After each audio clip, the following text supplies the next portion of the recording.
Hello বন্ধুরা, সবাই কেমন আছেন? আশা করি সবাই ভালো আছেন। চলে আসলাম নতুন একটা ব্লকে ফুল সার্ভিসিং ভিডিও পার্ট 2। বন্ধুরা, আমরা টিভিটার ব্যাকপার্টটা খুলে নিচ্ছি। দেখুন ইন্দুরে কি অবস্থা করছে।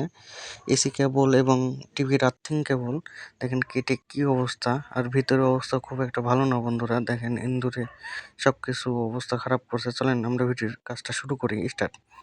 বন্ধুরা, সর্বপ্রথম আমরা সার্কিটটা অপর পাশ থেকে ঘুরিয়ে নিয়েছি। এখন আমরা একটা ডিজিটাল মিটার নেব। মিটারটা আমরা 200 ভোল্টের রেঞ্জ করে রাখবো। আর একটা এসি কট নেব এক্সট্রা। এই যে আমরা এসি কট এক্সট্রা নিয়ে নিয়েছি এবং সার্কিটের সাথে ইনপুট করে দিচ্ছি। আমরা মিটারটা দিয়ে সর্বপ্রথম 110 ভোল্টটা মেজারমেন্ট করে দেখবো। আমরা এসি প্লাগটা ইন করে নিচ্ছি। দেখুন বন্ধুরা, আমরা এসি প্লাগটা ইন করে নিচ্ছি। আমাদের এপারে 110 ভোল্ট ঠিক আছে ফিল্টারে, কিন্তু রেজিস্ট্যান্টের অপর প্রান্তে আমাদের ভোল্টেজটা কিন্তু ঠিক নাই। দেখেন আমাদের কোনো ভোল্টেজ নাই, 0.23 দেখাচ্ছে। আমাদের রেজিস্ট্যান্টে কোনো ভোল্টেজ নাই, কিন্তু ফিল্টারে কিন্তু ভোল্টেজ আছে।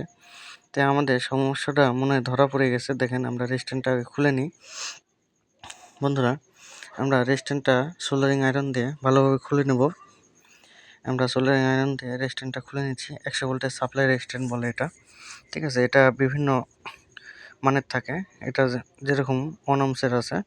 আমরা রেজিস্ট্যান্টটা একটু মেপে নেব, দেখবো কী পর্যায়ে আছে। বন্ধুরা, আমাদের রেজিস্ট্যান্টটা প্রবলেম আছে। রেজিস্ট্যান্টটা কাটা, কোনো শো করতেছে না। আমরা রেজিস্ট্যান্টটা বাদ দিয়ে দেবো। এখানে আমরা ডাইরেক্ট করে দেবো, জাম্পার করে ডাইরেক্ট করে দেবো। রেজিস্ট্যান্টের থেকে ভালো কাজ করবে, এমনিতে কোনো প্রবলেম হবে না, কোনো সমস্যা নেই। আমরা রেজিস্ট্যান্টের পরিবর্তে জাম্পার করে দিছি এখানে। এখন আমরা ভোল্টেজটা আবারও মেজারমেন্ট করব। আমরা মিটারটা নিয়ে এবার 200 ভোল্টে রেঞ্জ করব। মিটারটা আবার 200 ভোল্টে আমরা রেঞ্জ করে নিলাম। এখন এসি প্লাগটা আবার ইনপুট করে নিচ্ছি।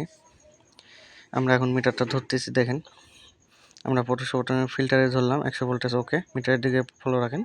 এরপরেও ভোল্টেজ আমাদের 100 ওকে, ওটা ভোল্টেজ 100 ওকে। এখন আমরা দেখবো 180 ভোল্ট।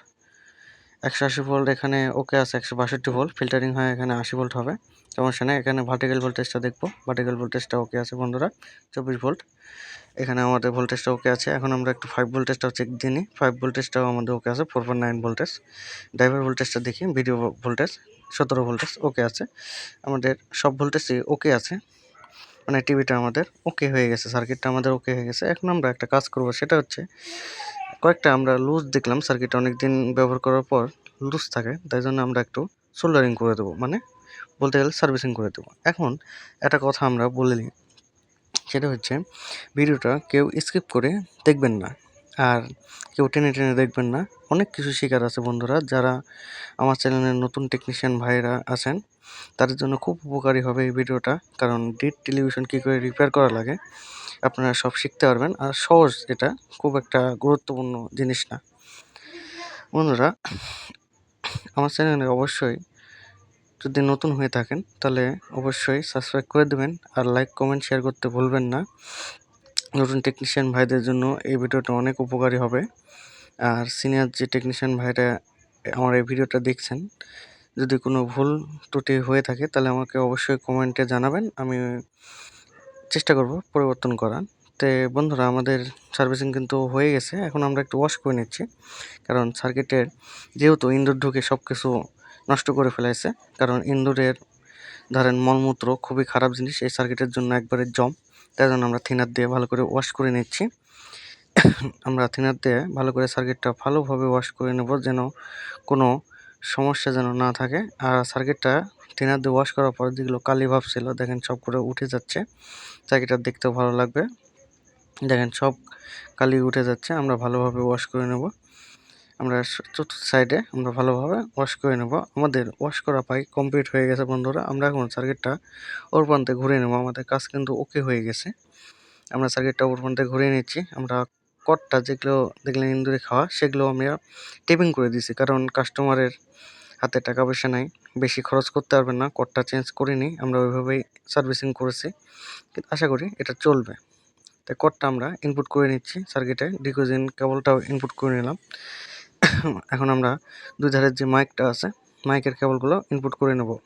প্রথম মাইকটা কেবলটা আমরা ইনপুট করে নিচ্ছি। দেখেন আপনারাও এটা মনোযোগ দিয়ে দেখেন, তাহলে আপনাদেরও কোনো অবশ্যই কোনো না কোনো একদিন কাজে আসবে। সবগুলো কেবল দেখেন আমরা ভালোভাবে লাগিয়ে নিচ্ছি।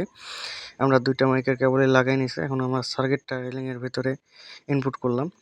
এখন আমরা লাইনটা দিয়ে নেব এসিতে। এসিতে লাইনটা দিয়ে নিচ্ছি। এসিতে লাইনটা দিয়ে হয়ে গেছে।